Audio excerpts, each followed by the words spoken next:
আজকে আমার বোন আমাকে চ্যালেঞ্জ দিল। বদ্রি, তুই কি পারবি আঠা ছাড়া বাড়িতে সাজিয়ে রাখার ফুল তৈরি করতে? কেন পারবো না, অবশ্যই পারবো। ঘর সাজানোর ফুল বলতে মনে পড়ল ডেইজি ফ্লাওয়ার এর কথা। তাই কাজে লেগে পড়লাম। প্রথমে একটি কাগজকে গোল করে কেটে নিলাম, তারপরে তার ওপরে সরু সরু করে ধারগুলো কেটে নিলাম।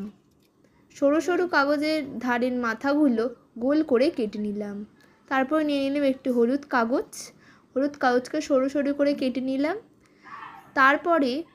তারপরে একটি কাঠির মধ্যে সাদা কালারের পেপার লাগিয়ে নিলাম, কারণ আমার কাছে সবুজ পেপার ছিল না। এবারে আঠা দিয়ে ওটাও আটকে নিলাম কাঠির সাথে। এবার কাঠির মধ্যে আমি হলুদ কালারের এই কাগজ কাটাটা লাগিয়ে দিচ্ছি আঠার সাহায্যে। খুব কমই আঠা এখানে আমি ইউজ করেছি।